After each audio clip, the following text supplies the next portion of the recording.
ये विषय जो 2 दिन के सत्रों में, सेमिनार में बहुत तरह की चर्चा हुई हैं, लेकिन हमारा एक जो विषय अनुवाद और समाज विषय पर हम बात करेंगे। ये अभी जो डॉक्टर अशोक जी ने एक बहुत महत्वपूर्ण बात कही है अनुवाद के बारे में, कि हम दुनिया एक दूसरे को जानते हैं, पूरी दुनिया एक दूसरे से जुड़ी है। एक देश के लोग दूसरी देश के साथ, एक भाषा के लोग दूसरी भाषाओं के साथ संपर्क में आए हैं, तो ये सब अनुवाद के कारण हुआ है। अनुवाद की बहुत बड़ी भूमिका है।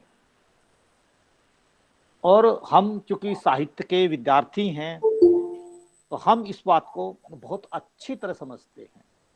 कि अनुवाद का क्या महत्व होता है।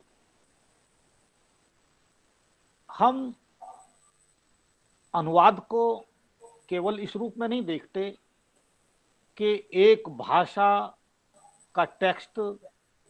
का दूसरी भाषा में प्रस्तुतिकरण। अनुवाद की सीमा यहां तक नहीं है।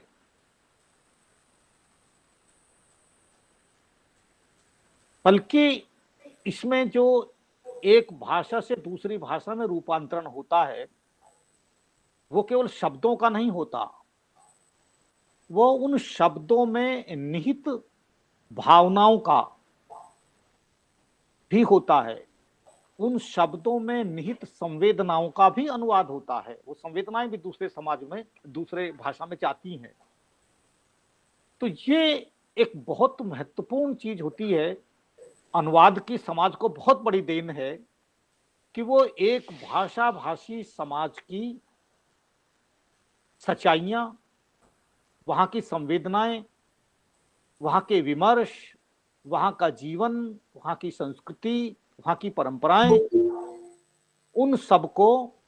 दूसरी भाषा में अनुवाद के माध्यम से पहुंचाया जाता है, पहुंचता है। और इस तरह से दो भाषा भाषी समाज एक दूसरे के साथ जुड़ते हैं। यानी हम कह सकते हैं कि अनुवाद दो समाजों को आपस में जोड़ने के लिए एक ब्रिज का, एक पुल का काम करता है। और इस तरह से जब दो समाज एक साथ जुड़ते हैं, तो वो एक दूसरे से बहुत कुछ ग्रहण करते हैं। वो एक दूसरे को इस प्रक्रिया के माध्यम से जानते हैं, एक दूसरे को पहचानते हैं, एक दूसरे को समझते हैं।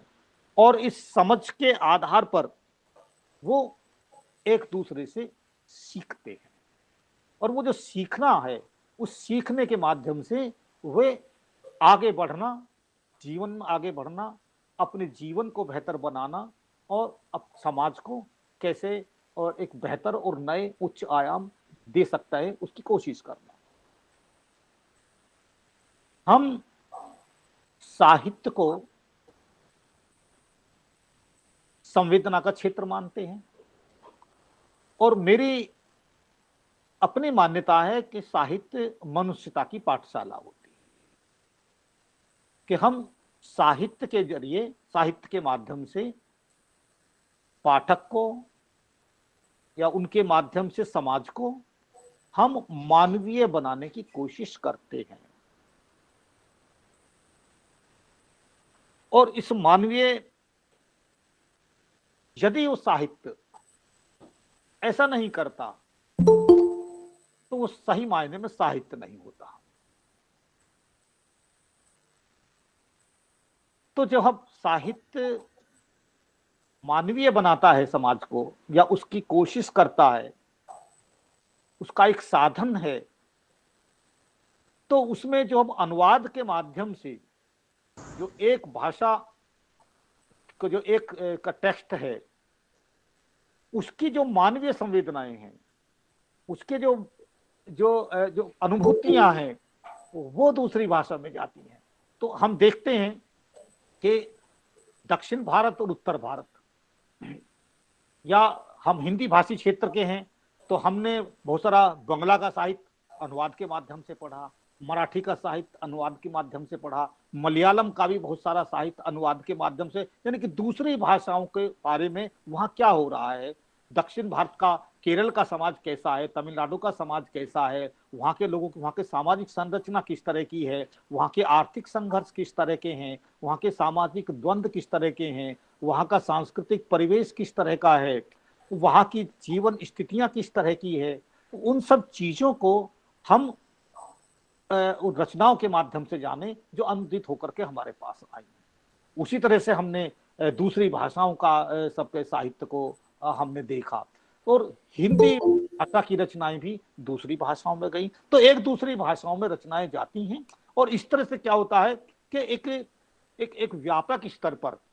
जो कोई छोटा सा एक विचार जो क्षेत्रीय स्तर पर कोई विचार पैदा होता है, वो विचार व्यापक स्तर पर वो एक राष्ट्रीय स्वरूप ले लेता है। मैं उदाहरण के रूप में कहूंगा, जैसा कि मेरी पहचान भी है कि मैं ये दलित साहित्य का लेखक हूँ, दलित विमर्श का, तो अब देखेंगे कि दलित साहित्य की जो शुरुआत आंदोलन की हुई महाराष्ट्र में हुई, और मराठी का साहित्य, मराठी की कविताएं, वहाँ की आत्मकथाएं मराठी लेखकों की, वो जब अनुदित होकर के दूसरी भाषा में आई, और फिर तो वो पूरे देश में, पूरे भारत भर में वो एक दलित साहित्य का एक आंदोलन खड़ा हो गया। तो ये शुरुआत एक मराठी भाषी प्रदेश से हुआ, लेकिन उसकी व्यापकता राष्ट्रीय स्तर पर और फिर अंतर्राष्ट्रीय स्तर पर उसकी एक पहचान बन गई, और उसमें उस विमर्श ने न केवल साहित्य को बल्कि समाज को भी आंदोलित किया, प्रेरित किया, उसको एक जागरूक किया, और कई मामलों में जो कई तरह की जो जड़ताएं थी साहित्य और समाज की, उन जड़ताओं को तोड़कर उसको प्रगतिशील और मानवीय बनाने की कोशिश दलित साहित्य ने की। तो ये एक उदाहरण के रूप में मैंने दिया है। तो इसलिए साहित्य और समाज और अनुवाद का एक बहुत गहरा रिश्ता है, दोनों एक दूसरे को, जो समृद्धि की जहां तक बात है, समृद्धि, जैसे मैंने कहा कि हम समृद्ध होते हैं, जब हम एक दूसरे के साथ जुड़ते हैं, सीखते हैं, तो समृद्ध होते हैं। साहित्य में समृद्धि को हम दो तरह से देख सकते हैं, एक होती है शब्द समृद्धि और दूसरी होती है अर्थ समृद्धि। तो एक शब्द समृद्धि होती है कि हम दूसरी भाषाओं के शब्दों को ग्रहण करते हैं, शब्दों से समृद्ध होते हैं और हमारी भाषा समृद्ध होती है। एक होता अर्थ समृद्धि को उन शब्दों के अर्थ क्या है और अर्थ के साथ उनके निहितार्थ भी क्या है, उनको समझना, उनसे समृद्ध होना, और फिर वहां अपने शब्दों को नए अर्थ देना, अपने जीवन को नए अर्थ देना। ये इसलिए भी महत्वपूर्ण होता है कि कोई भी भाषा का कोई भी शब्द वो अपने आप में केवल शब्द नहीं होता, जब वो जाता है कहीं भी, चाहे वो साहित्य में आए या कहीं भी जाए, दूसरी भाषा में जाए, जब वो जाता है तो अपने साथ, उसके साथ उसका इतिहास, उसकी संस्कृति, परंपरा, पूरा परिवेश, वो सब उसके साथ जाता है। इसलिए जब हम किसी एक भाषा को के पाठ को, रचना को हम पढ़ते हैं, तो उसमें केवल शब्दों को ही नहीं पढ़ रहे होते हैं, हम उन शब्दों के साथ जो वहां की जो परंपरा आ रही होती है उसको भी जानने की कोशिश करते हैं। इसलिए जो कुशल अनुवादक होता है वो जो मूल भाषा होती है उससे जब वो दूसरी भाषा में अनुवाद करता है तो वो मूल भाषा की जो है, वहाँ का परिवेश है, वहाँ का समाज है, उसको जानने के साथ साथ जिस भाषा में अनुवाद कर रहा है वहाँ का भी उसे ज्ञान होता है। तभी वो जाकर के वो अपना वो अर्थ संप्रेषण सही तरह से करता है, और अर्थ संप्रेषण सही करता है तो वहां पर उसी तरह का भाव, उसी तरह की संवेदना, उसी तरह का जो कहते हैं कि जो जो जो कहना चाहता है लेखक, मूल लेखक जो कहना चाहता है, उसका वो अर्थ वो उस रूप में वहां पहुंचता है। दूसरा, जब हम एक दूसरे के साथ जुड़ते हैं तो वहां उस जुड़ने में हम बहुत सारी चीजें, जैसे हम अपने इतिहास की कड़ियां खोज लेते हैं, हम अपनी संस्कृति की कड़ियां खोज लेते हैं, और वहां से हम बहुत सारी चीजें, फिर वहां से हम अपना जो इतिहास है, अपना हमारे अपने अपने क्षेत्र का, अपनी समाज का, अपनी चाहे या कहीं एक अपने सामाजिक समूहों का, जातियों का, जो अपना हम उनको वहां पर उन चीजों को भी एक दूसरे के साथ जुड़ते हैं और खोज लेते हैं। मैं उदाहरण का एक दूंगा। मलयालम में सी के जानू की आत्मकथा आई, बहुत छोटी सी आत्मकथा आई, और वो कई भाषाओं में अनुदित हुई, हिंदी में भी अनुदित होकर के मैंने उसको पढ़ा। तो वो जो आई, तो उसमें जो एक आदिवासियों का संघर्ष, जमीन का संघर्ष,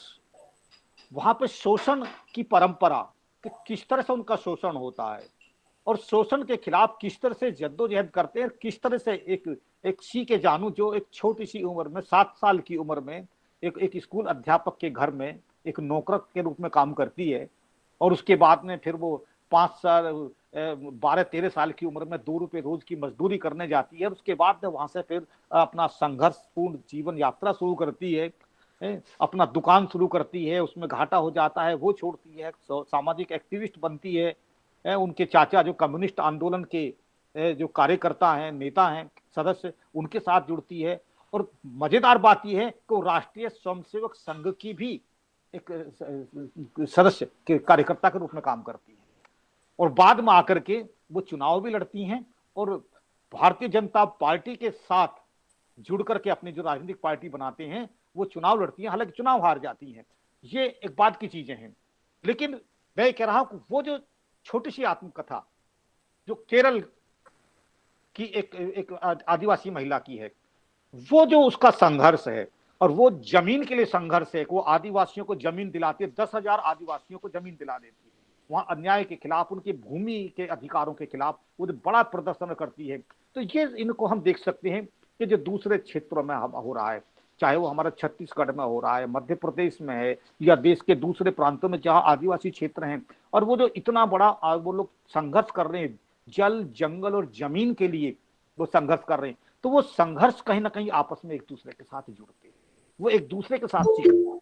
कि हम कैसे अपनी लड़ाइयों को लड़ सकते हैं, एक दूसरे से ऊर्जा ग्रहण करते हैं, और वो जो ऊर्जा है वो हमको ताकत देती है कि यदि वहां कर सकते हैं तो हम क्यों नहीं कर सकते। यदि वहां के लोग लड़ करके और अपना अपने अपने अधिकार को प्राप्त कर सकते हैं, अपने वो वहां पे जमीन प्राप्त कर सकते हैं, तो हम अपनी जमीन की लड़ाई को, अपने जंगल की लड़ाई को हम कैसे छोड़ दें, हम क्यों नहीं पा सकते। तो ये एक बहुत बड़ी चीज होती है। और फिर वे लोग,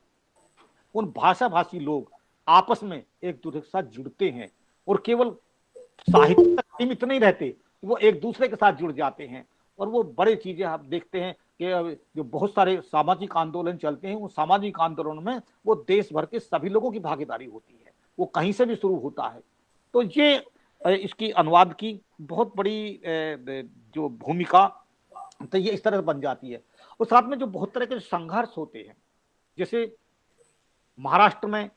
लोगों का संघर्ष अलग तरह का हो सकता है, बंगाल में अलग तरह का हो सकता है, बिहार में अलग तरह का, और उत्तर प्रदेश में, क्योंकि हमारी अलग तरह की जो भौगोलिक स्थितियां भी होती हैं, लेकिन कुछ चीजें